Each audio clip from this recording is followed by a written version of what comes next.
और सूत्र नंबर 1 के मंत्र नंबर 8 और 9 को समझ करेंगे। करते हमने पुरुष का अर्थ इन्हीं के इंजीनियरों से लेना पड़ेगा, क्योंकि मित्र बता देंगे आपको पुरुष माने आदमी होते हैं। पुरुष तो क्योंकि परमात्मा भी मनुष्य जैसा है, इसलिए प्रथम पुरुष वही है, सेकंड हम पुरुष है मनुष्य। तो वहाँ प्रथम पुरुष क्योंकि जैसे पवित्र बाइबल में लिखा है कि परमात्मा ने मनुष्य को अपने जैसा बनाया, तो वो भी पुरुष है, वो परमात्मा है। हम भी पुरुष से, हम नासवान हैं, हम डुप्लीकेट है, उसी शकल है, उसी के आकार में थे मनुष्य। तो ऐसे जिन भगवान ने उन्होंने कहा गरीबदास साहिब ने अपने वर्तमान में कि हमारे ही बुनियाद है, हमारा सजनदार, हमारी ही शकल का हमारा गुण हमारा बनाने वाला है वो प्रभु का। तो यहाँ पुरुष जो है इस भगवान परमात्मा की तरफ से कहते हैं, हमें भले बोल करना चाहा या पुरुष लिखना शुरू कर दिया, परमात्मा लिखना बंद कर दिया हमें मूर्ख बनाने के लिए। ये जनता के नासक थे, इनको संस्कृत भाषा आती थी, अध्यात्म ज्ञान था नहीं इनका, वेदों का ये सब हमें तय और समाज को यथार्थ ज्ञान नहीं दे सके।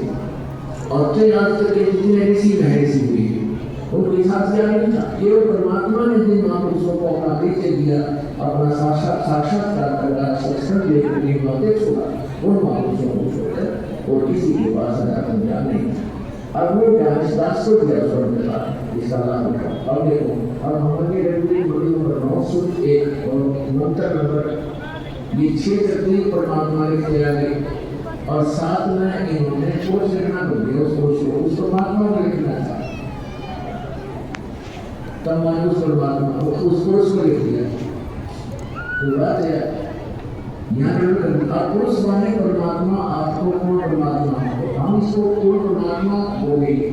उस पूर्ण परमात्मा को उग्र गतियाँ प्रेरणा करती हैं, यानी जब संसार में हाहाकार मच जाती है और अध्यात्म दूर हो गया, अज्ञानी हो जाते हैं, उनका उद्देश्य केवल जनता को ठगना ही हो जाता है और हाहाकार हो जाती है, सब प्राणी दुखी हो जाते हैं, तो परमात्मा दुखी होता है, क्योंकि हम उनके बच्चे हैं, वो हमारा पिता है, तो अपने कार्य मंत्रों को ही होता है। तो फिर वो परमात्मा उग्र गतियों से प्रेरित होकर सबसे पहले परमात्मा आए थे, ऐसा ज्ञान बताए थे, एक शांति हो रही थी समाज में, वो अभी तक चल रही थी, कोई लोटा खसोटी नहीं थी, प्यार से रहते थे, कोई किसी बात में बुखाते से डरता था भगवान से। अब आज लड़की है, सब पूरे विश्व में माया माया दिखाई देती है, ना कोई लाभ रही, ना कोई शर्म रहा, ना भगवान का डर रहा।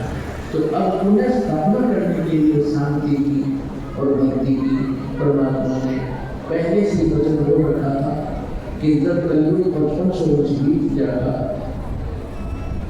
तब मैं अपना दास दे दूंगा, उसको पूर्ण ज्ञान दूंगा। वैसे तो भगवान ने कहा था मैं सुन आऊंगा, बाद में पंथ में दास आए, पंथ में परमात्मा नहीं आए तो दास को भेज दिया, कंप्लीट होकर बड़ी अपनी बात दे गए, परमात्मा ने अपनी बात दे गए।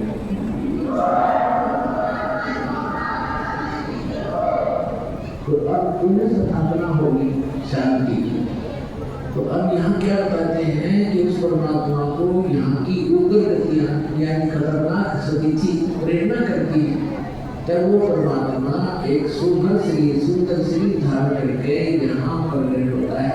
जैसे 600 वर्ष पहले आए थे, उसने भी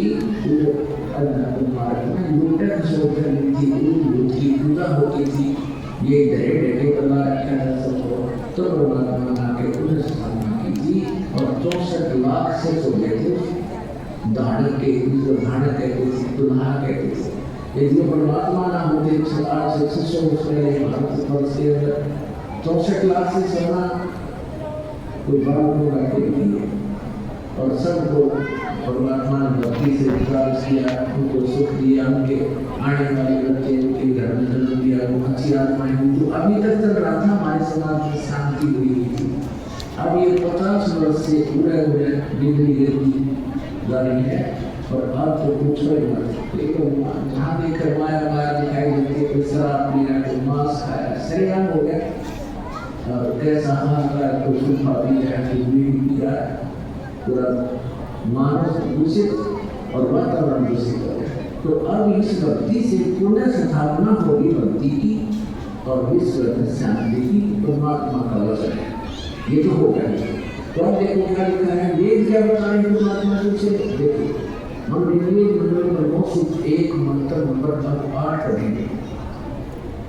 उस समय परमात्मा को उग्र गतियां यानी भयंकर शक्ति की प्रेरणा करती है और भासमान शरीर को यानी सुंदर शरीर को वह पुरुष वह परमात्मा प्राप्त होता है। और किस प्रकार होता है, अब यहाँ लिखा कि जिसमें उस शरीर को परमात्मा 3 प्रकार से दूसरों का मारण यानी कल्याण करने के लिए मधुर शरीर मिलता है। उस परमात्मा को वो परमात्मा ये समझो 3 प्रकार दूसरों का पालन करने के लिए, धारण पोषण करने के लिए, कल्याण करने के लिए 3 प्रकार क्या शरीर धारण करते हैं। 3 प्रकार से, एक प्रकार का तो आपको